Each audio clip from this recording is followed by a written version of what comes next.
afternoon, everyone. I hope you are all doing well. And welcome to this information session on communication and dissemination activities in Horizon Europe Cluster 6 projects. My name is Simon Ardin, and I'm a member of the CARE4BIO network. As you all already know, CARE4BIO provides national contact points and applicants with useful information and insights to support them in applying for funding opportunities under Horizon Europe, Cluster 6, and related partnerships. We aim to provide a better understanding of the Horizon Europe ecosystem, and this is actually what we will focus on today. Communication and dissemination are key elements of successful Horizon Europe projects. Beyond implementing research activities, projects need to ensure that their results are visible, shared with the right agencies, and contribute to creating impacts beyond the project itself. This information session aims to provide NCPs and applicants, as I already said, with practical guidance on communication and dissemination activities in Horizon Europe projects. We will, first of all, discuss the main principle and expectation of the European Commission, as well as practical approaches to developing effective communication strategies, how to engage stakeholders, and how to maximize the impact of project results. During this session, we will also benefit from concrete examples and experiences from CARE4BIO and from a project beneficiary perspective. This will allow you to better understand how communication and dissemination activities can be planned and implemented in practice, and how challenges can be addressed throughout the project lifecycle. Regarding the organization of this session, comments and questions are very welcome and will be submitted through the YouTube chat. So if you have some questions, please do not hesitate to put your question directly on the chat. And we will have a dedicated time at the end of the session, so after all the presentation, to answer your questions and, of course, exchange with you. That is the aim as well of this kind of informative sessions. Of course, all the materials that will be presented today will be available on the CARE4BIO website, so you will have the presentation, don't worry about that. And well, I think that's all on my side. I will now give the floor to Maxime Dooms, who will present the key principles and expectations regarding communication and dissemination in Horizon Europe projects. So Maxime, the floor is yours. Thank you very much, Simon, for the introduction. So we talk about communication, dissemination, and exploitation. Why do we have to do that? First of all, it is mandatory. So you may think it's relevant or it's not, and I do think it is relevant. But if you think it's not relevant, then probably Horizon Europe is not the right funding instrument for you. So as long as you are an applicant or a project manager or partner in Horizon Europe, you have to perform some activities on communication, dissemination, and exploitation. Here, I just put some extracts of the annotated grant agreement, which is like the Bible if you want to know what you have to do and what you don't. And here is what's written. Unless otherwise agreed with the granting authority, meaning if you're working on something highly confidential, so probably nothing in Cluster 6 is covered by that, the beneficiaries must promote the action through communication and dissemination activities by providing targeted information to multiple audiences in a strategic and effective manner, and possibly engaging in two-way exchanges. So here a few words that I wanted to highlight. It's a duty, you must do that. We talk about the action and not only about the results or the life of the project, and we'll come back to that later on. And you have to have targeted information to multiple audiences. So it's not your researcher performing research and you will discuss it with researchers. It's not what communication dissemination is about.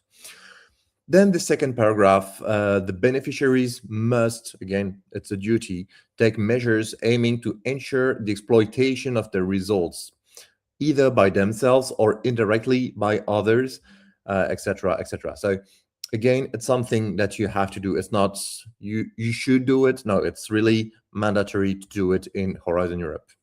So we talk about communication, dissemination, and exploitation, the three main blocks. As was stated before, the communication dissemination is about the action. So basically what you do in the project. We also talk about the results. You have to disseminate the results. You have to exploit the results. And here you can clearly see that all of this action should be addressed in the DOA, so description of action, or at the writing stage in the part section 3, implementation of your project. So what's important to keep in mind, the communication is about the project itself, the dissemination is about the results, and exploitation is about the impact. And Simon taught it before, impact is really something important in Horizon Europe, and especially in the Pillar 2. Talking about impact, there is this graph that you can see and that you will see very often. There is what's in your project, what you plan to do, your research activities, your innovation, your pilot test, your field experiments, and so on. That's what you plan to do.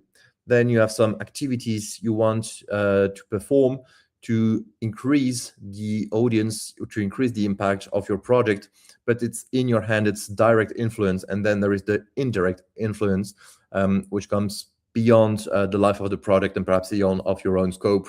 But still, all of this is relevant towards communication, dissemination, and exploitation. So here we have a few pictograms representing some groups. So with many people, we call it the society. Then we have the policymakers with the lamp, the light bulb. We could say these are key opinion leaders. We have people with white tables like teaching people. We have some artists, perhaps people with growth. We call them industries, and we have researchers. So where do they go? And how do they behave regarding these three parts, and how can they contribute, and so on. So starting with the results, because it's basically the easier part to grasp. You make research, you have results. What do you do with that? So of course, the first thing we have in mind is that researchers will use the results for further research. Of course, industries will use these results from technical and scientific activities for business. We can also imagine that the results of a project that is really at the state of the art will be great support for teachers, so they can teach the best things possible. And sometimes in some projects we have some artistic action related to the project, and perhaps the results can be raw art material. It happens sometimes. It's not something that is not possible. If we talk about the communication, it's important to spread what's done in the project. So you want that the people get empowered on your project, that they can feel that this project can make a difference, and they can empower themselves on the life of the project. Regarding the key opinion leaders, it's important because they can relay, they can bring to further audiences, perhaps to audiences you don't have access to. And these key opinion leaders can be great relays to make the project known, and so it can make a difference. And of course, talking to policymakers is very important. Perhaps they don't always have the capability, the knowledge, the time to access directly the results and process them. So keeping an interest for the project in this community is sometimes very important. And eventually, it all comes to the impact and exploitation, and all of this converge to the impact part. Of course, there are in-between links. The researchers involved in the project will bring insights, will support the communication about the project. There will be influence between different groups, and you have to be aware of that to create really a strategy for communication, dissemination, and exploitation that is relevant and effective. Again, keep that in mind. That's where you want to go. And I will finish with just a few quotes. Irma Bombeck that says, "It seems rather incongruous that in a society of super sophisticated communication, we often suffer from a shortage of listeners." So keep that in mind. Again, it's just a couple of funny quotes to trigger some people around the table here. Shortage of listeners, meaning you have to target the audiences. Then Donald Hebb, which was, I think, a psychologist, as far as we can achieve it, readability is as important for the scientific writer as it is for the novelist. And that's something important. When you write a project, when you write a deliverable, it's not just about putting your knowledge onto a document. It's really about making it accessible for the targeted audience and so on. And readability clearly is very key in performing efficiently in the communication, dissemination, and exploitation. And last but not least, from a humorist, the great problem of communication is the illusion that it has been achieved. So try to find right metrics, right KPIs to ensure and document the fact that your communication has been done properly, and not just okay, it's been done and I'm done with it. It may be true, it may also be wrong. So again, beware of what you actually do and what you actually perform to reach as audiences, what message did you deliver, and so on. That's it for me for the basics of communication, dissemination, exploitation. I hope it's clear for all of you. And now I think I will give the floor to Kola, which is, I mean, she will introduce herself, but she's our work package leader for communication, dissemination, and exploitation in CARE4BIO. And hopefully and happily, we have a great example of communication, dissemination, and exploitation here. Thank you very much.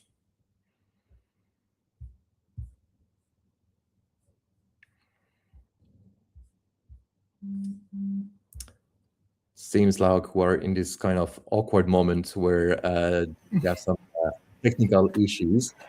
Paula was there, so she will be joining in a few seconds.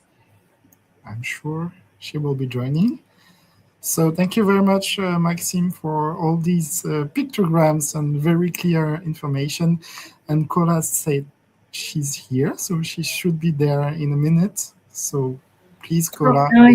You're here. The floor is yours, Kola. Thank you very much. Yeah, thanks. No worries. Can you guys see my slides? Yeah, okay, perfect. Yes, we can. Yeah, thanks for the introduction, Simone, and Maxime as well. It's some good examples. CARE4BIO, we don't have, of course, research in the sense that Maxime was presenting, but I am still going to provide you with some good practical examples, lessons learned, and good practices. This is a perfectly accurate title, but it might be a bit too long. As we know, these long titles can be dangerous. But as Maxime came upon, I'm the communication work package leader for the CARE4BIO project. And I'm going to try to change the slide here. I can't see that button on it. Here it is. Okay, good. So like one of the first examples that we learned is that we want to have short text. I think many people are wrestling with a lot of notifications, inbox overflows, and things like that. So we saw very quickly that people were often spending only 2 to 3 seconds on a very well-constructed news item. And honestly, who can blame them? I have a very short attention span. I also noticed that I just want to see a certain things and then I just move on. So very early on, we noticed that we don't have to have the whole information. We used to post all the events with the whole agenda, a long description about the event. But now we have more events and we keep them very short. And a person who might want to attend the CVIR conference, she will just notice by the header. She doesn't have to have the whole agenda. And therefore, we're also just, we're able to post more events and more people are visiting the site. It hasn't going to change the slides. But yeah, the one advantage of being part of the communication or the CARE4BIO team is actually that the whole consortium is always producing something, whether it's a good tool or an event. And you can see on the right side the work packages, and we are trying to make sure that we reach all the stakeholders. we have a team of 240 Cluster 6 NCPs across Europe and beyond that we are constantly engaging with. And at the same time, we're also, like Simon came and mentioned earlier, we're also working for the possible applicants. And we want the potential applicants to know what opportunities exist. And we're constantly posting funding opportunities across the clusters, not only Cluster 6, also the partnerships. And we are part of a large Horizon Europe community. So we're also working to create some synergies with other NCP networks and European partnerships and the European Enterprise Europe Network, and to build connection across Cluster 6 and beyond.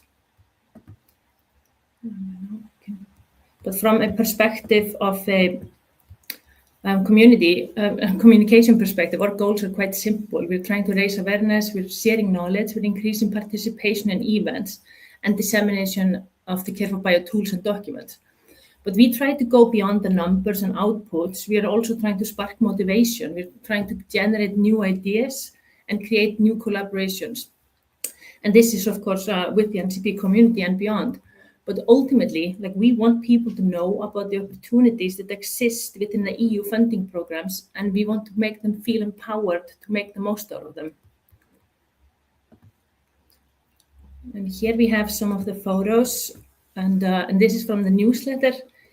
And behind every newsletter or social media post or document, we try to have some personal engagement. We often take photos from events where we try to capture the persons, not just the presentations. So we have photos and interviews of participants and NCPs. And we also started noticing that people like to check on the website if they have a good photo online. So that was also a way to not make it only personal, but to keep the engagement going after the event. And just like a short about the statistics. So on average, we have more than 1,500 newsletter subscribers, and the LinkedIn followers are growing. We got 2,200 now. And the website visits is around 2,500 to 3,500 per month. And the YouTube views, the recordings, and also the views, the live views, are from 100 to 1,000 views.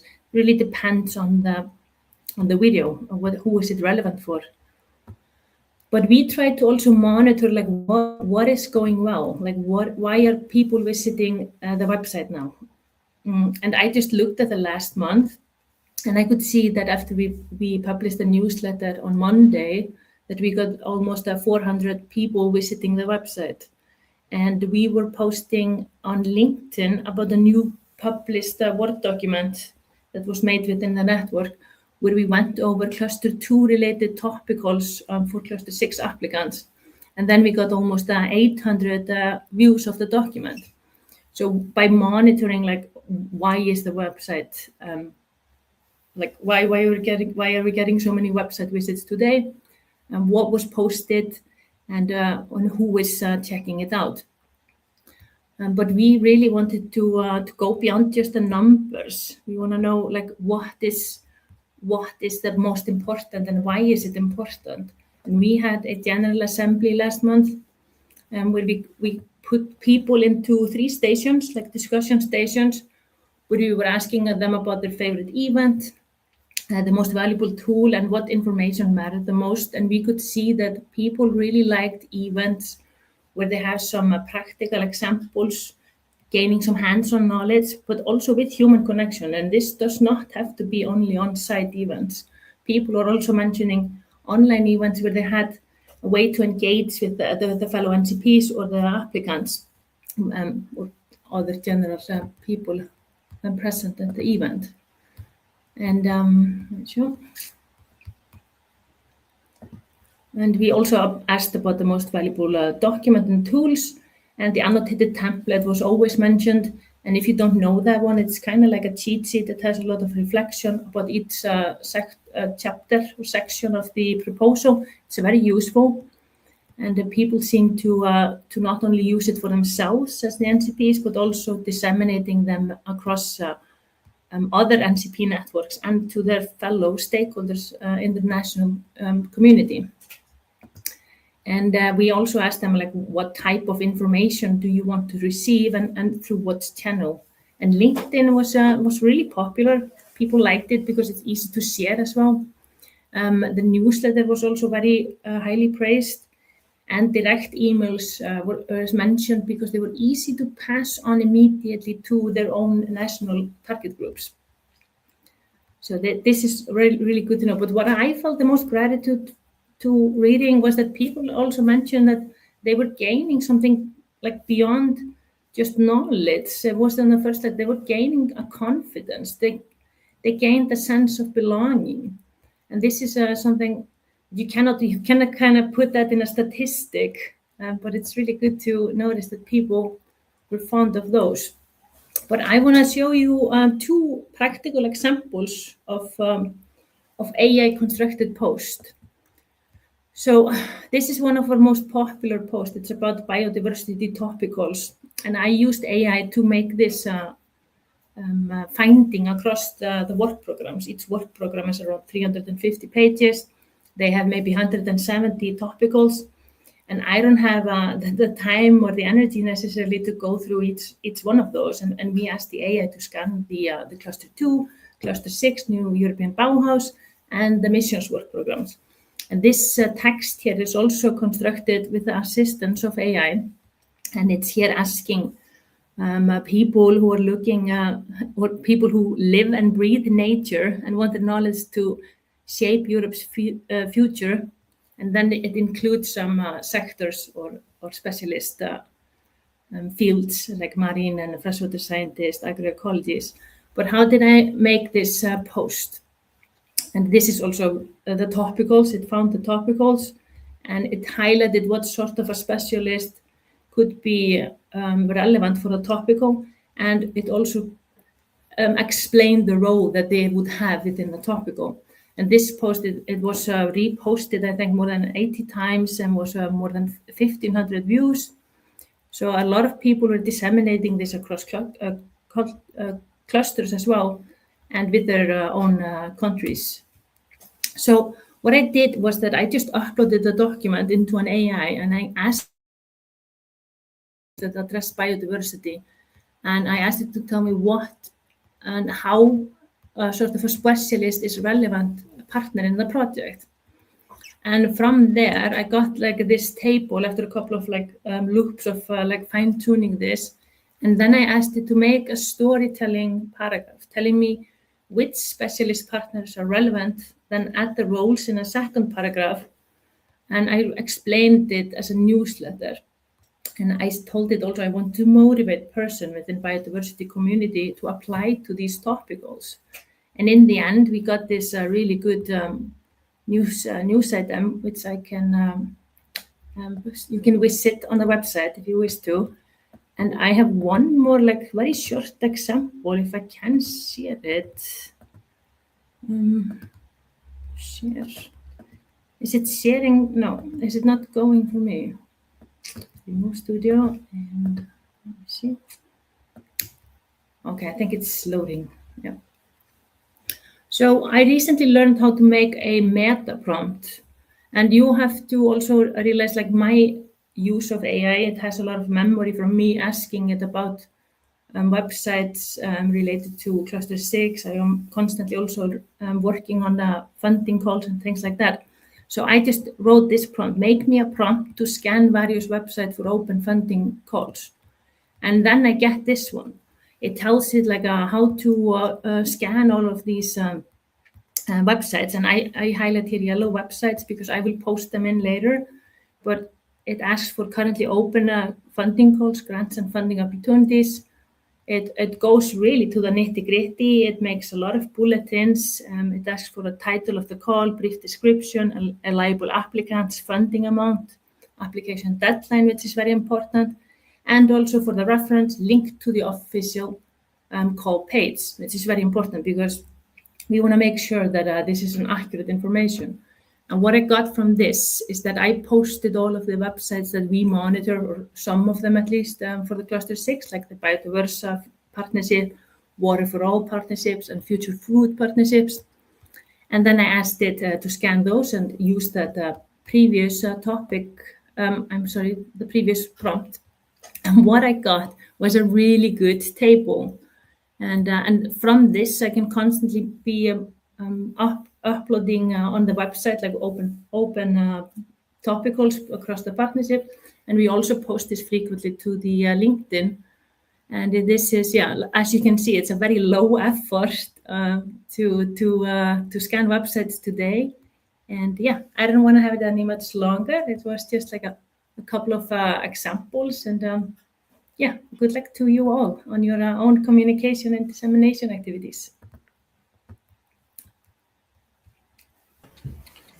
Thank you very much, Cora. And just to say, I'm very proud to be part of the CARE4BIO family, and you're really doing great job for communicating and disseminating the project results. So thanks for all of that, Cora, and thanks for your presentation. We will now have another example, but as a beneficiary perspective. And we will now give the floor to a French regional cluster, which is called AI Entreprise. So Marco Gagliardi will present the activities. Hello. Thank you, Marco, and the floor is yours. So good afternoon, everyone. Thank you very much to CARE4BIO partners and Cluster 6 national contact points for inviting AI Entreprise to contribute to this session. My name is Marco Gagliardi, and I work within the European Innovation Department of AI Entreprise. You can see the logo here.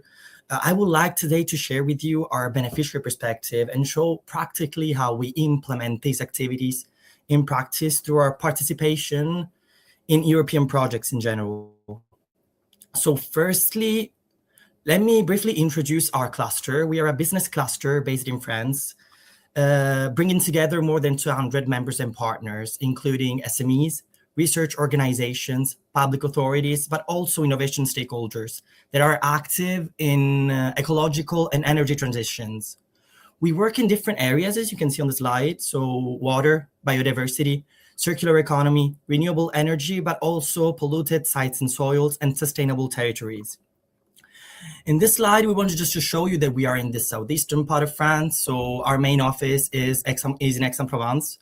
But we also have two other offices, one in Nice and one in Toulon. So we try to be present all over our region. It's called Région Sud. Just to give you a little bit more of context, we have 4 European projects in total. So we're currently participating in 4 of them. Move to Digital is under the European Digital Innovation Hub. And it's about boosting the digital competitiveness of small enterprises in Région Sud. We have also CIS-WEF-NX, that is with the WEF-NX's approach. It's the biggest one that we have. So under Cluster 6 program, Horizon Europe Cluster 6 program, it's about integrating innovative solutions, and it says it in the name, for water, energy, sustainable food, and ecosystems in water-stressed regions. We have 2 projects with Italy too. We're talking about one that is under Interreg Alcotra program, that is called SETE, and it's about mitigating drought impacts through cross-border governance, and it's after a tempest that we have had in 2019. But we also have Excelsi, that it's under another Interreg program between France and Italy, so Marittimo program, and it fosters circular economy and industrial symbiosis in order to boost SMEs' competitiveness in our region, but also in Italy. So let me go into the core of the subject of the topic of today, and let me start with our communication activities in practice. So as you can see on the slide, you can see different examples. What I can say is that for us, communication means transforming project activities into messages that are understandable and also useful for different audiences. So on this slide, you can see several examples. We contribute, for example, to the creation of project websites, newsletters, social media campaigns. But just to give you visual presentations, and I will always do like that also for the other 2 parts, we develop visual identity guidelines to ensure coherent communication among project partners, but also to strengthen projects' visibility and content at the same time. Another important activity, as you can see on the slide, is the production of promotional materials. So we did, for example, videos, interviews, communication campaigns also. So just to give you our point of view, as a cluster, our role is kind of act as a bridge between the technical content and capacity of the project and external audiences. So practically what we do is to translate complex messages into accessible ones for companies, public authorities, but also innovation stakeholders. There is a part of communication also that is not very visible on the surface, let's say, of the European project, that it's an internal coordination one. So for example, we organize meetings, we coordinate partners, we prepare reports, but we also monitor communication indicators throughout the project, and Kola showed how exactly we do it. One lesson that we have learned is that communication works best when it relies on something that is already existing, for example, on existing networks and communities, rather than relying only on project-specific channels. So let's go to the dissemination part. I'm not gonna define it to you because Maxime already did it, but for us, the principal difference is that communication explains the project and dissemination shares its results. On this slide, you can see different examples of it, and it can take different forms. What we did in our history is workshops, conferences, networking events, technical exchanges, and also stakeholder consultations. We also can contribute to the production of practical guides with recommendations. And also this time, I would like to give you our cluster point of view. So as a cluster organization, our role is often to facilitate the way of project results, in the sense that we want to ensure that the project results reach the people who can actually use them. They don't stay only in the project's context. So this could include, for example, SMEs, public authorities, but also universities and research centers with whom we really collaborate a lot. We became aware with time that dissemination is most effective when it creates dialogue. It cannot be just one way. Workshops and stakeholder engagement activities allow participants not only to receive information, but at the same time, they must have a space to provide feedback and share their own experiences. And that's, Kola has talked a little bit about it, but it's the sense of belonging in some ways that is very important for us. The third dimension I wanted to talk to you about is exploitation activities. So exploitation is about ensuring that project results continue creating value after the end of the project. For us, exploitation means also creating the conditions for results to be adopted, replicated, for example, in future projects, but also further developed in our cluster and regional ecosystem. This may involve, for example, creating new partnerships, identifying future users, facilitating replication opportunities, but also connecting the concrete project results to an innovation ecosystem that is already present. So we became aware that exploitation should not be considered at the end of the project. It's something that must be planned before the project starts, and even during the project, because the earlier stakeholders are involved and the easier it becomes for them to generate long-term impact. Just to give you concrete examples that I believe that it reunites the three of them, the three concepts. So we worked about innovative public procurement, and we did activities in these three concepts. So from a communication perspective, we promoted the initiative through communication materials, events, and webinars.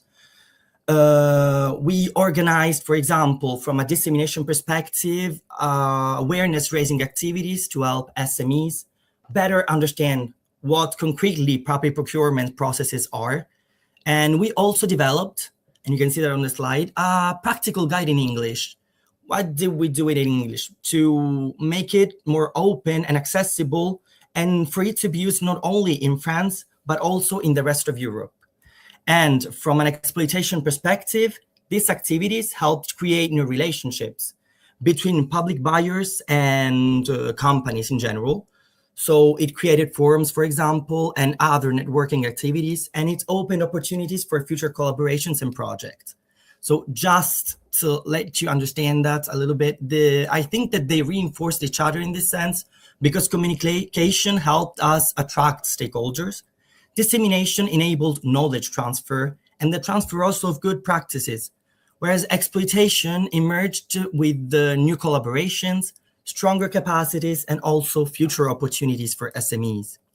So the mission that we learned is that it is important to anticipate every kind of action, in the sense that communication, dissemination, and exploitation should be integrated before and since the beginning of the project. So I think it's all here. You have our contacts if you want to contact us. And thank you very much for your attention. And I look forward to the discussion. If you have some questions, I'm of course available to answer them. Thank you very much. Thank you very much, Marco, for all these very practical examples of dissemination, communication, and exploitation activities. So I don't think we have any questions either for you or for Cola or Maxime, but please, this is your moment. If you have some questions to ask to our speakers, don't hesitate. This is the moment. And well, if we don't have any questions, I hope that means that everything was very clear, and that's as well, that's clear for you when you will apply to funding programs. So any questions on the chat? I can't see any questions. All right. Oh, we have one question, a quick question. What is the relevance of having a dedicated partner for communication, dissemination, and exploitation? Maybe Maxime, if you want to answer this one, or... Yeah. Okay. Yeah. Thank you. Well, it's a relevant question. I have to say, having a partner dedicated to communication, dissemination, exploitation is not mandatory. Definitely not. What we observe from real life is that often the people setting up the proposal are rather interested into performing the techniques, into delivering the innovation, into performing the research. And often, sadly, but often the communication and dissemination activities especially are often perceived as not as interesting as they are. In this case, I would definitely advise to have one partner interested in communication, dissemination, exploitation, and can be a partner solely dedicated to that. So the general answer is, put in the project the partners you think will contribute to deliver the best possible answer to the call. Of course, if one of the, let's call it technical partners, are interested in it and have some expertise and are able to deliver, I think it's better because they are closer to the field of expertise. They have probably better knowledge of their audiences. But I would say having a partner dedicated to that is a good second choice, I would say.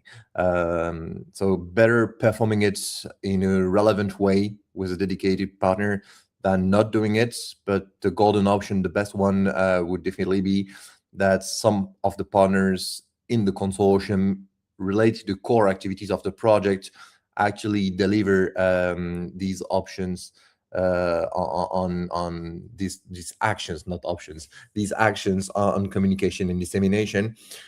And regarding exploitation, it's a bit easier actually, because exploitation is not so hard, because people want to make value out of their work, either through publication for academics or through business opportunities for SMEs and companies, or through new policies and improved way of living for the policymakers and so on. So the exploitation is not such a huge deal regarding who to implement, but regarding communication dissemination, I would say the question shouldn't be who will do it, but what will be done. Cola, Marco, and Simon, if you want to complete, don't hesitate. I think you said it all. Thank you. Yeah. That was a very complete answer. Thank you very much. Good. All right. I will get my job as NCP then. Yes, you will. I don't think we have any other questions. Yes, Pierre Alexandre is, well, thanking you for the answer. So I think this is a good answer. Thank you very much for that, Maxime. So if we don't have any other questions, I just want to conclude. I just want to say that I hope that this session provided you with useful insights and practical information on all of these activities. And if you have further questions, please stay in touch with your NCP, so with your national contact point in your country. And I'm sure that Kola will agree, but do not forget to visit our CARE4BIO website, to subscribe to our newsletter, access our resources, and you contribute as well to the project, where you can follow all of our activities. I wanted to, I was sure you would agree. Thanks again to our 4 speakers. Thanks for this session, and I think we can now close this webinar. Thank you very much to all of you. Thank you. Thank you. Bye. Bye-bye. Thank you very much.